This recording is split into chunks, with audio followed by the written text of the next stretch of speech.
صحابہ تھے اور ساری دنیا کے انسانوں پر بھاری تھے۔ اس زمانے کے یہود و نصارہ صحابہ کی نظر دیکھ کر چلتے تھے، اور آج ہمارے سارے بادشاہ اور سارے جرنیل اور سارے فوجوں والے اور سارے ہتھیاروں والے اور ہمارے عوام اور ہمارے غریب اور ہمارے مالدار سب یہود و نصارہ کی نظر کو دیکھ کے چلتے ہیں۔ کن کی نظر کو دیکھ کے چلتے ہیں؟ یہ یہود و نصارہ کون؟ یہ وہ انسان ہیں جو اللہ کو 1 منٹ کے لیے پسند نہیں۔ ان کا کوئی کھانا شراب سے خالی نہیں جاتا، ان کی کوئی رات زنا سے خالی نہیں جاتی، ان کا کوئی منصوبہ مسلمانوں کے خون بہانے سے خالی نہیں ہوتا، ان کا کوئی آنا جانا، ان کے یہ سارے کے سارے دورے یہ اسلام کو مٹانے سے خالی نہیں ہے۔ یہ سارے کے سارے وہ ظالم ترین انسان ہیں جو ہمارا خون چوسنا چاہتے ہیں، ہماری عورتوں کو ننگا کرنا چاہتے ہیں، ہمارے بچوں کو ذبح کرنا چاہتے ہیں، جو ہمارے خونی دشمن، ہمارے جانی دشمن، جو ہمارے لیے ہمارا سب کچھ برباد کرنا چاہتے ہیں۔ ہم ان کے پیروں کو اپنے سروں پہ رکھیں اور ان کے طریقوں پہ چلیں اور ان سے جا کر ہم درخواستیں کریں کہ مائی باپ بنو، ہماری یہ امداد کرو۔ اور حضرت محمد صلی اللہ علیہ وسلم جو راتوں کو ہماری وجہ سے رویا کرتے تھے، جو دن بھر میں ہماری وجہ سے اپنا پسینہ بہاتے تھے، جو دن بھر میں ہماری وجہ سے اپنا خون بہاتے تھے، جن کی بیٹی حضرت زینب ہماری وجہ سے زخمی ہوئی، جن کے نواسے ہماری وجہ سے فاقوں میں آئے، جن کی حضرت فاطمہ جن کا رنگ بدل گیا، جن کے کپڑے میلے ہو گئے، جن کی بیٹی لاڈلی بیٹی سیدۃ نساء اہل الجنہ فاطمۃ الزہرا، ان کے جسم کی ساری رونقیں ختم ہو گئی، جنہوں نے اپنے آپ کو ہمارے لیے قربان کیا، جو حج میں گئے تو ہمیں نہ بھولے، جو معراج میں گئے تو وہاں ہمیں نہ بھولے، اور جو انتقال فرماوے تو ہمیں نہ بھولے۔ آج بھی حدیث میں آتا ہے کہ اس وقت بھی حضرت محمد علیہ السلام جہاں اللہ کے پاس عالم برزخ میں موجود ہیں، آپ پر امت کے اعمال پیش کیے جاتے ہیں۔ اچھے اعمال دیکھتے ہیں تو آپ خوش ہوتے ہیں، اور ہمارے برے اعمال دیکھتے ہیں تو ہمارے لیے آپ استغفار فرماتے ہیں۔ اب اس دنیا سے جا کر بھی اپنی امت کو آپ نہیں بھولے، آپ ہمیں وہاں اب بھی یاد کرتے ہیں، ہمارے لیے استغفار کرتے ہیں۔ کل قیامت کے دن ہر ایک نفسی نفسی کہے گا، حضرت محمد علیہ السلام امتی امتی فرمائیں گے۔ حضرت انس نے کہا یا رسول اللہ کل قیامت کے دن میں نے آپ سے ملنا ہو تو کہاں ملوں؟ آپ نے فرمایا پلسرات پہ آ جانا اور ترازو اعمال پہ آ جانا اور حوض کوثر پہ آ جانا۔ اب کیوں کھڑے ہوں گے پلسرات پر؟ اس لیے نہیں کھڑے ہوں گے کہ آپ کو باری نہیں ملتی پار کرنے کی،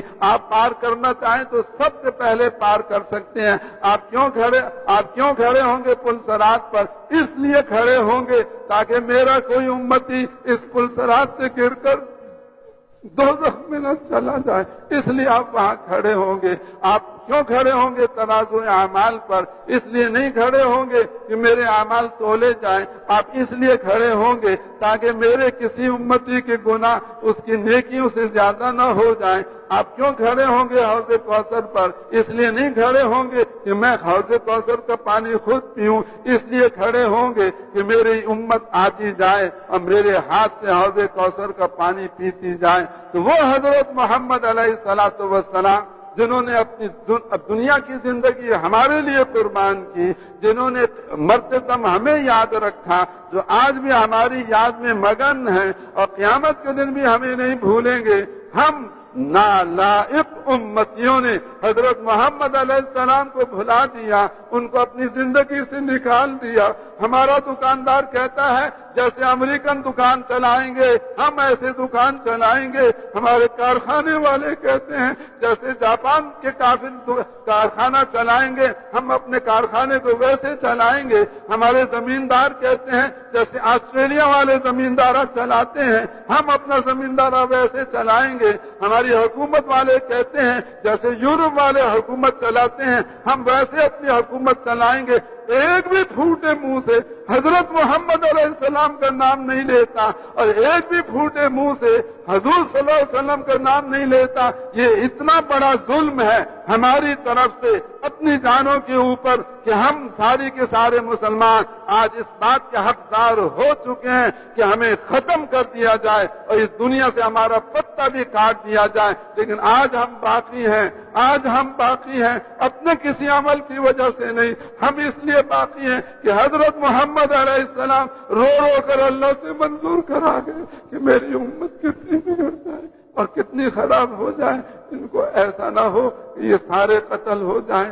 یہ سارے شہید کر دیے جائیں، ان کی عورتیں مار دی جائیں، ان کے بچے مار دیے جائیں، ان کے مردوں کو قتل کر دیا جائے، اللہ ایسا نہ ہو، ان کو ایسا نہ ہو، یہ سارے ختم ہو جائیں۔ آج ہم حضرت محمد علیہ السلام کی دعا کی وجہ سے باقی ہیں، ہمارا کوئی منہ ایسا نہیں کہ ہم ایک منٹ دنیا میں زندہ رکھے جائیں۔ بھائیو، یہ بات سرسری نہیں ہے اور یہ بات معمولی نہیں ہے اور یہ بات کچی نہیں ہے، یہ بات بنیادی ہے، یہ بات پکی ہے۔ اس امت کی قسمت نہیں پلٹ سکتی۔ آپ چلے جاؤ یورپ کے اندر سارے کے سارے امت والوں اور جا کر یہود و نصارہ کو لپٹ جاؤ، آپ چلے جاؤ امریکہ کے اندر اور امریکنوں کے پیچھے اپنے آپ کو سارا چلا دو، آپ چلے جاؤ کافروں کے پیچھے اور اپنا سارا کچھ ان کے پیچھے لگا دو، آپ کی قسمت نہیں پلٹ سکتی، آپ کے حالات نہیں بہتر ہو سکتے، آپ